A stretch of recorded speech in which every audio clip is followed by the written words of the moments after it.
Bonjour, Ciel Mon Info, c'est l'occasion de croiser la route de chrétiens d'ici et d'ailleurs. Aujourd'hui, nous vous proposons de rencontrer un journaliste nigérien qui est spécialisé dans les questions de liberté religieuse.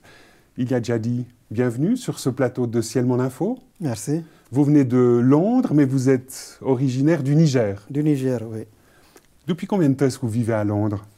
Mais ça fait déjà plus de 15 ans maintenant. Je suis établi à Londres avec ma famille. Dans ce cadre-là, vous exercez depuis quelques années maintenant une fonction dans le cadre de l'ONG Portes Ouvertes. Oui, qu'est-ce que vous faites dans ce cadre-là? Mais dans le cadre de Portes Ouvertes, nous suivons le développement de tout ce qui concerne les persécutions, les cas de persécution des chrétiens en Afrique au sud du Sahara et comment rendre visible cette réalité que vivent les chrétiens dans cette partie du continent. Alors aujourd'hui, on parle beaucoup du djihadisme, de toutes sortes de mouvements islamistes radicaux au Burkina Faso, au Niger, au Mali. Comment est-ce que vous-même, actuellement, vous percevez la situation sur place?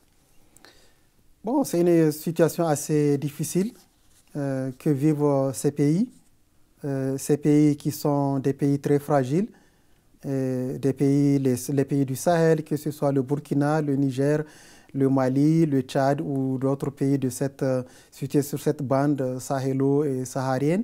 C'est des pays fragiles, parmi les plus pauvres au monde, et qui sont, depuis quelques mois, quelques années, confrontés à ce phénomène maintenant de djihadisme qui les rendent plus fragiles et davantage et qui affecte les communautés qui vivent dans ces zones, particulièrement les communautés religieuses, dont les chrétiens, qui sont devenus une cible privilégiée de ces groupes terroristes. Alors, prenons un premier pays, votre pays d'origine, le Niger. Quelle est la situation au niveau de ce djihadisme un peu rampant dans ce pays-là d'Afrique subsaharienne? Oui, le Niger fait partie des pays les plus affectés, étant frontalier du Mali.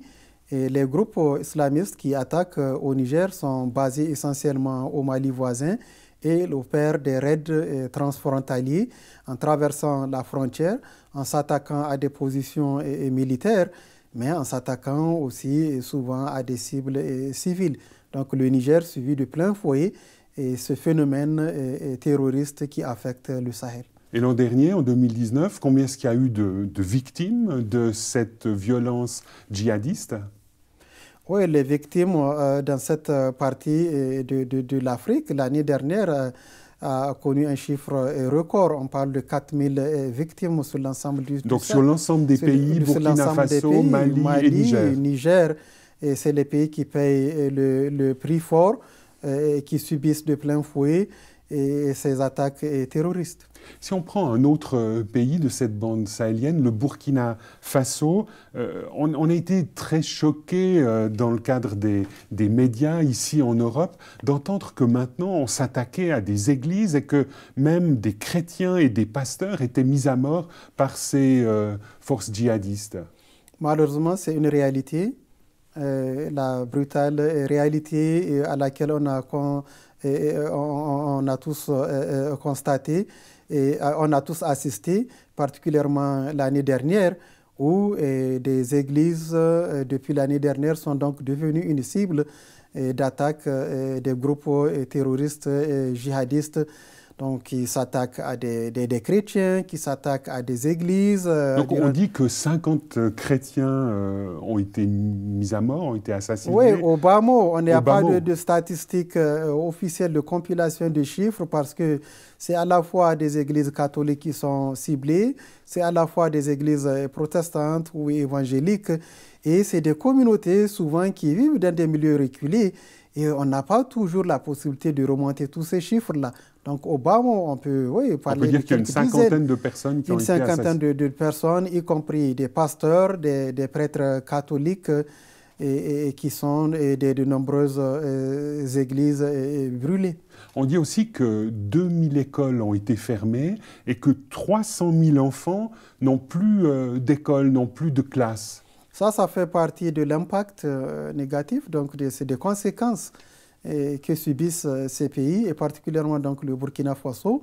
Aujourd'hui, le nord du Burkina qui est gravement affecté, qui se vide de sa population. On parle d'un demi-million de déplacés internes au Burkina. Donc des gens qui ont migré vers le sud. Des gens par la force des choses, par le fait de l'insécurité, qui ne se sentent plus en sécurité, qui subissent ces attaques et qui ont été forcés donc, de quitter leur terroir, leur maison, de tout abandonner pour migrer vers plus au sud au Burkina.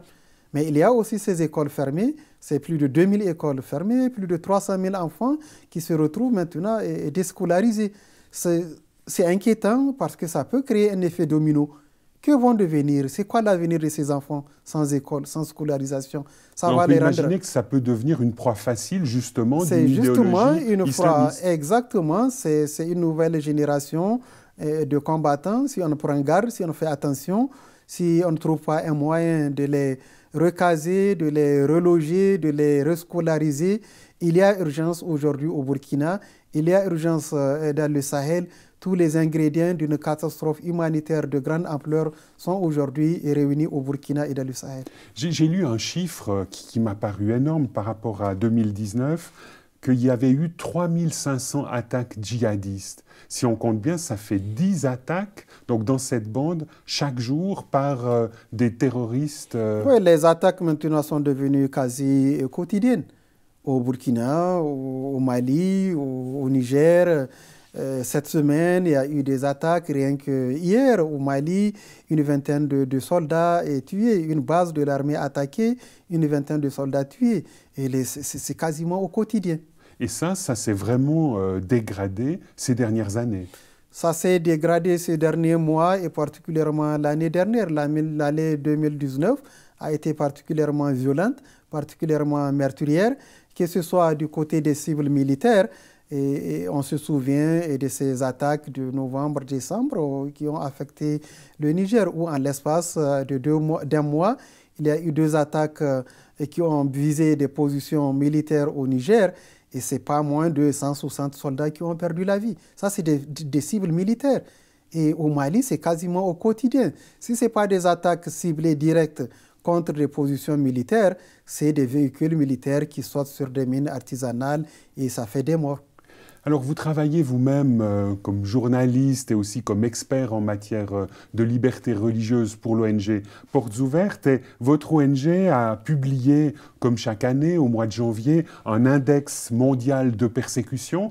Et pour la première fois cette année, le Burkina Faso y fait son entrée et se place à la 28e place. Qu'est-ce que ça veut dire concrètement de l'évolution du Burkina et notamment en matière de liberté religieuse? Oui, c'est la conséquence logique de cette situation, de la montée de l'intégrisme islamique et la résurgence de ces attaques dans le nord du Burkina qui affectent les communautés dans le nord du Burkina et par ricochet des églises, des chrétiens qui sont devenus une cible. Donc là, c'est uniquement dans le nord du Burkina, le sud est préservé, vous diriez? Donc, oui, le phénomène, c'est un phénomène qu'il faut comprendre, il faut le mettre dans le contexte sous-régional de cette violence qui affecte le Mali, le nord du Mali, le centre du Mali et les régions voisines.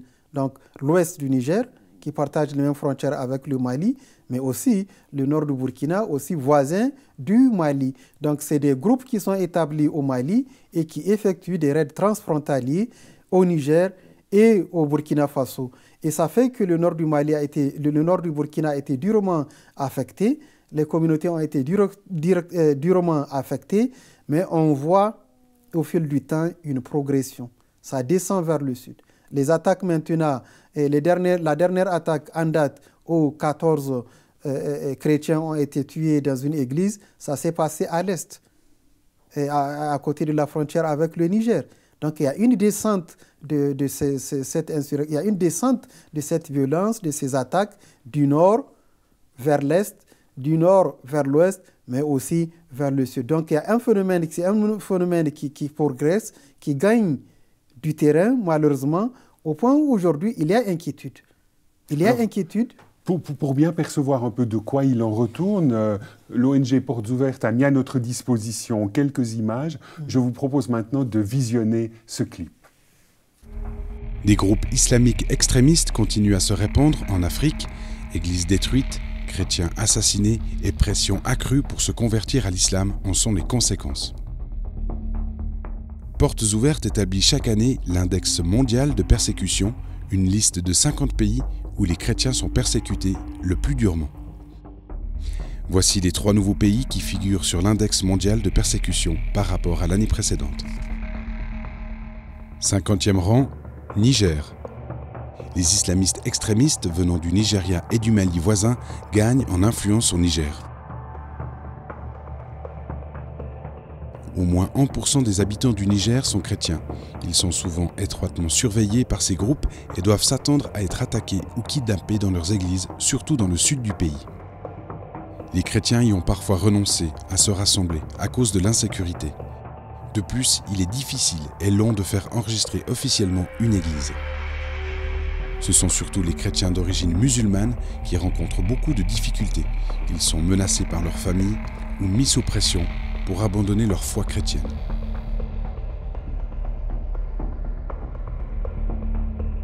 « 48e rang, Cameroun.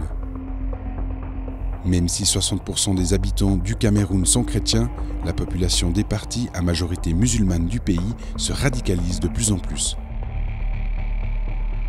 Par ailleurs, la milice islamiste Boko Haram multiplie ses attaques, notamment au nord du pays. Il est dangereux pour des anciens musulmans de pratiquer ouvertement leur foi. Si des bibles ou des littératures chrétiennes sont trouvées en leur possession, ils s'exposent à des menaces. 28e rang, Burkina Faso. Aucun autre pays n'est monté aussi vite et aussi haut dans l'index mondial de persécution que le Burkina Faso. La population y est majoritairement musulmane. Des églises ont été attaquées et au moins 50 chrétiens ont été assassinés en 2019. De nombreux membres d'églises ont trop peur pour aller au culte ou envoyer leurs enfants à l'école. Les chrétiens d'origine musulmane craignent d'être contraints au retour à l'islam par leur famille. C'est pourquoi beaucoup d'entre eux gardent leur foi secrète. Derrière les chiffres de l'index mondial de persécution se cache une multitude d'histoires personnelles de chrétiens persécutés. Sur notre site, vous en trouverez quelques-unes, ainsi que des informations sur les 50 pays de l'index mondial de persécution et sur les possibilités de venir en aide aux chrétiens persécutés. www.portesouvertes.ch/index.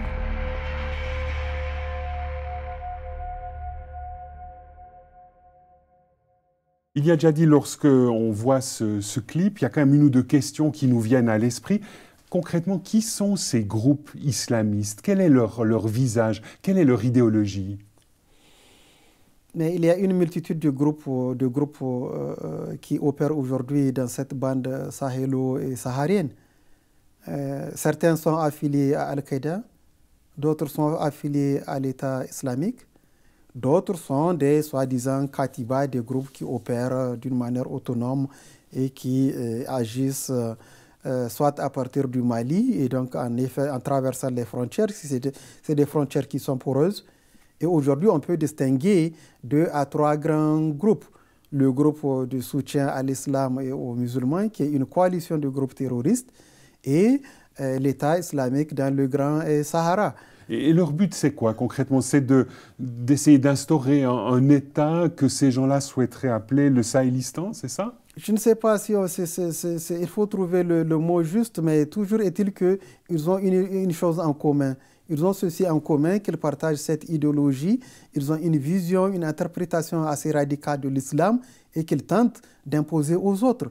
Et ça fait que, et dans leur manière et leur vision du monde, ils s'attaquent à tous ceux qui ne partagent pas cette idéologie. Donc des chrétiens, mais aussi des musulmans. Ils s'attaquent à des chrétiens pour ce qu'ils sont, parce qu'ils sont chrétiens, ils ne sont pas musulmans, donc ils deviennent une cible privilégiée, mais ils s'attaquent aussi à des musulmans modérés qui n'ont pas cette vision, qui ne partagent pas cette interprétation et rigoriste de l'islam. Qu'est-ce qui fait que ces musulmans se radicalisent de la sorte?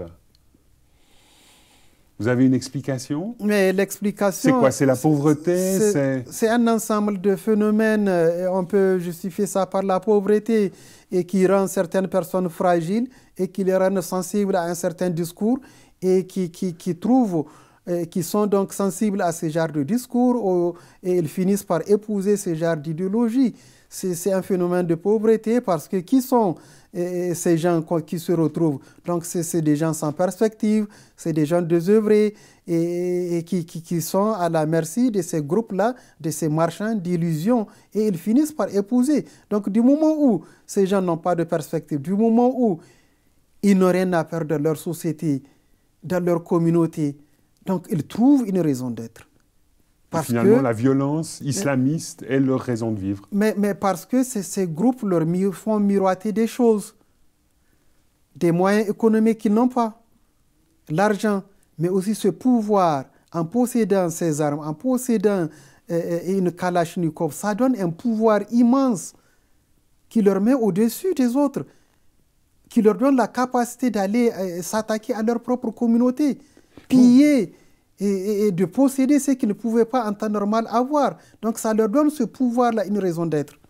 Pour vous qui êtes originaire de là-bas, qui êtes originaire du Niger, vous connaissez, vous visualisez des gens que vous avez côtoyés et qui ont succombé à cette radicalisation? Mais c'est quand on regarde le phénomène. Avant, c'était un phénomène transfrontalier. Donc du Mali voisin, des groupes établis au Mali et qui opèrent des raids au Niger et au Burkina. Mais aujourd'hui, on connaît au moins un seul groupe, An-Nusra Islam, qui opère à partir du territoire burkinabé. Et c'est des combattants burkinabés, c'est des locaux, c'est des jeunes qui sont connus et nés, qui ont grandi dans ces villages, dans ces zones, et qui se sont retournés, qui ont pris les armes maintenant, qui s'attaquent à leur propre communauté. C'est des Burkinabés qui ont pris les armes et qui ont été radicalisés et qui s'attaquent à d'autres Burkinabés. Et c'est ça qui crée ce choc. On ne comprend pas. On ne comprend pas. D'un jour à l'autre, un segment de la société, des jeunes qu'on a vu naître, grandir et qui se retournent et qui reviennent avec des idées nouvelles au point de s'attaquer à leur propre communauté. Quels sont les soutiens financiers qui sont là derrière? On parle de l'Arabie Saoudite, on parle du Qatar, on parle aussi même de la Turquie. Vous souscrivez à cela? Il y a effectivement des intérêts qui sont, ou des fils qui sont un peu tirés de l'extérieur? Mais avant de voir l'extérieur, il faut voir tout le contexte géographique là où opèrent ces groupes. Le Sahara, cette bande sahélo-saharienne, c'est une zone de non-droit. C'est une zone de tous les trafics. Un trafic illicite, mais un trafic lucratif. Le trafic de drogue. Le Sahara, c'est une zone de transit de la drogue d'Amérique latine vers l'Europe, mais en passant par l'Afrique, en passant par le Mali, en passant par le Sahara. Donc ça, c'est une explication que vous mettriez en avant. Il y a aussi tout le trafic humain avec des gens qui espèrent... Oui, c'est des trafics assez lucratifs. Le trafic de drogue, le trafic des migrants, qui est un trafic aussi lucratif, en passant par le Niger, par la Libye. C'est beaucoup d'argent qui passe. Mais Est-ce qu'on peut parler aussi d'un trafic des armes? Oui, le trafic des armes à partir de la Libye, depuis la chute de Kadhafi, et qui a créé donc ce marché à ciel ouvert qui est devenu la Libye, et d'armement de tout calibre, et qui alimente les foyers de tension sur le reste du continent. Et ça circule dans tous les sens. C'est un trafic aussi lucratif. Il ne faut pas aussi perdre de vue l'économie locale et de criminalité développée par ces groupes qui occupent un pan des zones entières maintenant où ils prélèvent des taxes, où ils prélèvent de l'argent, où ils opèrent des raids, où ils pillent des communautés, où ils pillent du bétail, où ils pillent de la nourriture, où ils pillent les motos, les moyens de locomotion. Donc lorsqu'on discute de cela avec vous, on a l'impression que vraiment la situation est désespérée et que les États, les autorités locales sont franchement démunis par rapport à ce phénomène? Ils sont démunis et dépassés par rapport à ce phénomène. C'est des États, comme je le disais, fragiles, qui même en temps normal sont classés parmi les plus pauvres au monde et qui maintenant se retrouvent forcés de faire face à ce phénomène, de prélever de leur maigre budget, leurs maigres ressources, les ressources destinées en priorité à l'éducation, à la santé, au développement, qui sont obligés maintenant d'utiliser pour soutenir l'effort de guerre, pour lutter contre cette insurrection avec les moyens qui sont les leurs et avec les résultats qu'on connaît, des résultats très mitigés. Et ces groupes sont puissamment armés, bien organisés, au point où ils arrivent à s'attaquer à des civils militaires et à infliger de lourdes pertes aux armées de ces pays. Il y a déjà dit, l'ONG pour laquelle vous travaillez, Portes Ouvertes, est impliquée sur le terrain avec une dynamique de solidarité, une dynamique d'urgence. Je vous propose de voir quelques images maintenant du travail qui est fait sur place par Portes Ouvertes.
Ada poho sun wa kun ko da baraka bala tun je wa ne ba en pasan bumbu don ya sinoro tun sunan pamre ba nditi to vimnoa son ko ton riba ne record ni ngap son ko ton da na son tondo te ton ton za haramba la ton zin kaya kane san karen ra to ti bon ton ko ra pa yiri donc ton da wa ton da katar kode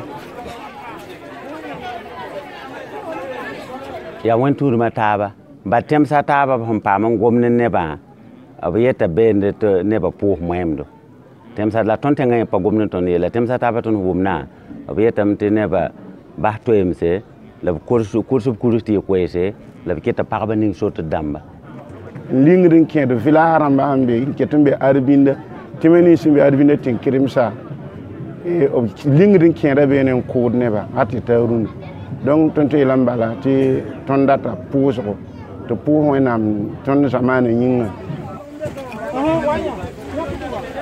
puda yam barka yam ko ton dibe nyinga ton nazar ko ma ne za sarama et pudi la bar pouso ma ne nyinga ajeji ma sin sahel la bene ti wenam yura pam yon ton sulji menga ti ton data son ton non pousi te wenam ko no gara pak arbinde sol may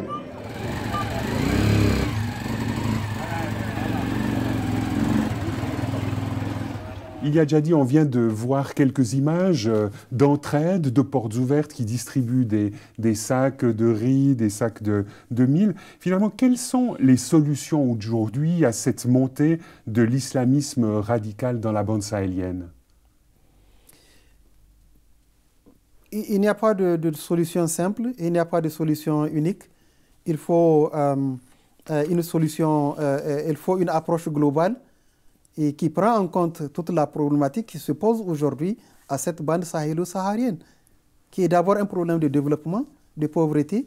Ces pays sont fragiles et c'est ça qui rend aussi les populations fragiles. Et dans ce contexte-là, quel rôle peuvent jouer les églises? Mais les églises jouent un rôle de premier plan parce qu'ils sont sur le terrain. Ils sont à la fois acteurs et victimes. Ils sont acteurs parce qu'ils participent aux efforts de développement, que ce soit des églises catholiques, que ce soit des églises protestantes, à travers des œuvres caritatives. Ils sont investis dans l'éducation, dans le développement, mais aussi dans le secours d'urgence, avec maintenant tous ces milliers de déplacés qu'il faut loger et nourrir. Et l'Église est à l'avant-garde en fournissant des vivres, en fournissant des tentes, en essayant de reloger ces populations et déplacées. Mais aussi, il faut encourager, promouvoir la coexistence pacifique. Et là, il y a quelque chose d'intéressant qui s'est passé l'année dernière, en 2019.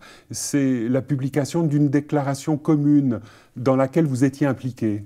Oui, les églises évangéliques du Burkina qui ont sorti une déclaration pour appeler, effectivement, pour alerter sur ces phénomènes, pour alerter sur les risques d'embrasement de ce pays, le Burkina Faso, qui a une histoire de tolérance qui est reconnue et qui est aujourd'hui menacée. Et les églises s'inquiètent de voir cette culture de tolérance aujourd'hui menacée. Il y a inquiétude parce qu'au Burkina Faso, chrétiens, musulmans, animistes ont l'habitude de vivre en parfaite symbiose. Ce n'est pas un problème, mais aujourd'hui, il y a un risque de division, il y a un risque d'opposer des communautés sur des bases ethniques, mais aussi sur des bases religieuses, d'où l'inquiétude des chrétiens. Et d'où l'appel des églises à promouvoir le vivre ensemble, à promouvoir cette cohésion sociale qui est reconnue, que ce soit au Burkina, mais aussi dans les autres pays du Sahel, le Mali, le Niger. Ilia Djadi, merci beaucoup d'avoir accepté de venir sur ce plateau de Ciel Mon Info. Je rappelle que vous travaillez pour l'ONG Portes Ouvertes, que vous êtes un expert des questions de liberté religieuse en Afrique, mais tout spécialement en Afrique subsaharienne, dans cette bande sahélienne qui préoccupe beaucoup de gens aujourd'hui. Madame, Monsieur, nous espérons que cette émission vous aura intéressé. Au revoir et à bientôt.